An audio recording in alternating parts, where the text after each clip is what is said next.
Imagine asking Siri something important, only to see her reply silently on your screen without saying a single word.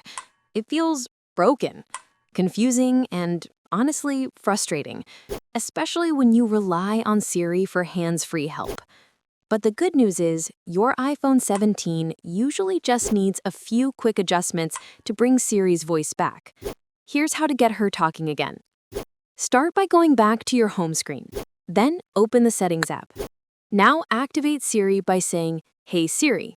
When the Siri animation appears, press the volume up key.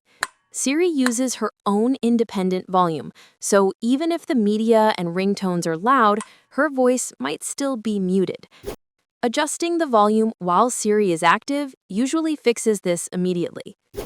Next, make sure your iPhone isn't stuck in silent mode.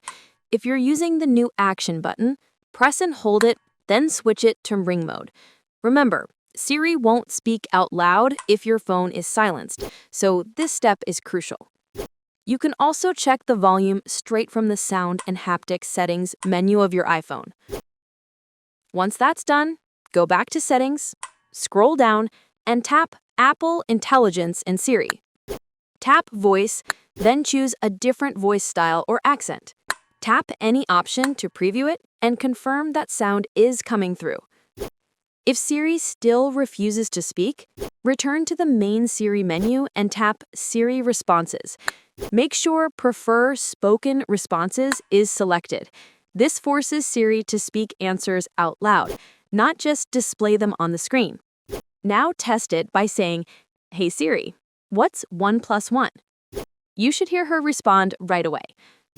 If she's still silent, try restarting your iPhone 17. Press and hold the side key plus volume up, swipe to power off, wait a moment, then turn it back on. A restart often clears minor software glitches that may affect Siri. If that doesn't work either, check for updates. Go to Settings, tap General, then Software Update, and install any new iOS version available. Apple often fixes audio-related bugs through updates. Still stuck? You can reset all settings without deleting your apps or data. Go to Settings, tap General, scroll down, and tap Transfer or Reset iPhone. Tap Reset, then choose Reset All Settings. Enter your passcode, review the prompt, and confirm. This restores all system settings, including Siri, to factory defaults, while keeping your content untouched. After this reset, you can use Siri again. And that's it. If this video helped you get Siri talking again, give it a like and watch our other quick tutorials to keep your iPhone running smoothly. Thanks for watching.